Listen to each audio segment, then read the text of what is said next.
You've been lied to about dingoes. For decades, these animals have been portrayed as cold-blooded baby snatchers and livestock-killing menaces. They've been hunted, fenced out, and declared pests in their own country. But here's the twist. Nearly everything you've heard about dingoes is either misleading or flat-out wrong. They're not just misunderstood, they might be one of the most important species in all of Australia. And in some ways, they might not even be dogs at all. Let's unravel one of the greatest wildlife misconceptions in Australia's history. The dingo has been part of the Australian landscape for thousands of years and part of its headlines for decades. Many people know the dingo from one haunting phrase, "A dingo stole my baby." The 1980 disappearance of Azaria Chamberlain became an international media frenzy. The dingo was instantly demonized. To this day, the phrase gets quoted in pop culture, often mockingly, with little understanding of what actually happened. And beyond that case, there's the image of dingoes as livestock predators lurking in the shadows of farms, waiting to strike. But here's the thing, dingoes rarely attack humans. In fact, you're statistically more likely to be attacked by a cow, horse, or even a pet dog than a wild dingo. Most dingo-human interactions are neutral, and the ones that turn aggressive, often tied to human behavior, like feeding them or getting too close. This is not to say dingoes aren't capable of harm, they are wild animals. But the reality is far more nuanced than the myth. So why the harsh reputation? Part of it comes from fear, part of it comes from colonial history, and part of it comes from a fundamental misunderstanding of what a dingo actually is. For decades, dingoes were labeled as feral dogs, escaped pets that adapted to life in the wild. But that narrative has taken a serious hit. In 2024, Australian scientists completed the first full genome sequencing of the dingo, and what they found was revolutionary. Dingoes are genetically distinct from both modern domestic dogs and wolves. They split off the canine family tree somewhere between 3,000 and 8,000 years ago, likely arriving in Australia with seafaring peoples from Southeast Asia. And once they got there, they evolved in total isolation, free from human intervention, artificial breeding, or domestication. Unlike dogs, dingoes don't bark, they howl. They don't rely on humans, they survive by their own instincts. They're lean, cunning, and built for long-distance travel across some of the harshest terrain on the planet. In short, dingoes are not feral pets gone rogue. They're a wild, native apex predator. Australia's wolf, in a sense, even though they're often treated like intruders. And this misunderstanding of their identity has had devastating consequences. Across much of Australia, dingoes are still classified as pests. They're baited with poison, especially the notorious 1080, trapped and shot, all in the name of protecting livestock. Entire regions are walled off by the dingo fence, an enormous barrier stretching over 5,600 kilometers designed to keep dingoes out of the southeastern cattle grazing lands. It's one of the longest structures in the world and arguably one of the most ecologically damaging. But here's where the logic falls apart. Killing off dingoes to protect sheep and cattle seems like common sense. But when you remove a top predator, nature doesn't just sit still, it reshuffles.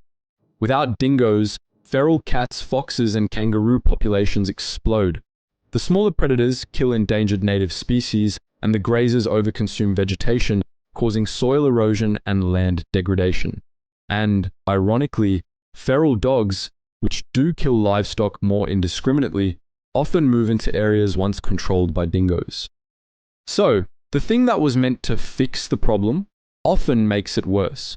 There are even reports from cattle stations in the Northern Territory showing that when dingo packs were left alone, livestock losses actually decreased. Nature's balance isn't always intuitive, but dingoes seem to be a critical part of it. Ecologists consider the dingo a keystone species, a species whose presence is crucial to the structure and function of an ecosystem. Without dingoes, ecosystems start to unravel. They control populations of invasive species, especially foxes and cats, which are devastating for small mammals and ground-dwelling birds. They also prevent kangaroo overgrazing, which keeps vegetation and soil systems intact. In some areas, reintroducing dingoes has led to rapid recovery of native animal populations. One study found that areas where dingoes were present had up to 5 times more small marsupials than places where dingoes had been exterminated. It's not an exaggeration to say that dingoes are quietly holding the Australian ecosystem together. So why are they still being killed by the thousands every year? The problem is, dingo policy isn't driven by science, it's driven by conflict. On one side, farmers and livestock industries worried about real economic losses. On the other, conservationists, indigenous leaders, and scientists urging a more balanced approach. And it gets messy. Dingoes are protected in some states, like parts of Victoria and the Northern Territory, but declared pests in others, like Queensland and New South Wales. There's no national consensus, only a patchwork of laws, often based more on politics than data. Even their classification is up for debate. Are dingoes a native species, an introduced one? Are hybrids with domestic dogs still real dingoes? For Indigenous communities, the answer is clear. Dingoes have been part of their culture and stories for thousands of years. They've lived alongside people, been used for warmth, protection, and companionship, and hold deep spiritual meaning in dreaming stories. Many Indigenous Australians see dingoes as kin, not killers, but as Europeans settled in Australia, dingoes were often seen through the lens of fear and control. Something wild that needed to be tamed or destroyed. That cultural divide is still playing out today in legislation, public opinion, and land management strategies. Despite all this, there's hope. And it starts with rethinking our relationship with predators. A growing number of conservationists and ecologists are calling for non-lethal management strategies, things like guardian animals, like Maremma sheepdogs, better fencing, and changing grazing patterns to reduce livestock vulnerability. There are even proposals to rewild certain areas with dingoes, letting them restore natural balance to degraded ecosystems. Some researchers argue that dingoes could help control Australia's feral cat problem, a major cause of native species extinctions, better than any government program. And public opinion? It's slowly shifting. Documentaries, research, and Indigenous voices are reshaping how Australians see this animal. Not as a threat, but as a critical piece of the natural puzzle. The more we learn, the more it becomes clear. Coexistence isn't just possible, it's necessary. The dingo's future depends on whether we're willing to change how we see it. If we keep treating dingoes like pests, we could risk losing not just an iconic species, but the ecological balance they help maintain. But on the other hand, they do sometimes kill livestock. They have attacked people in rare but serious cases. And for many communities, especially in rural Australia, the fear isn't irrational, it's personal. So where does that leave us? Can science, Indigenous knowledge, and modern land management offer a way forward? One where dingoes are protected, but people and farms are safe. Where the apex predator isn't cast as a villain or a hero, but understood for what it truly is?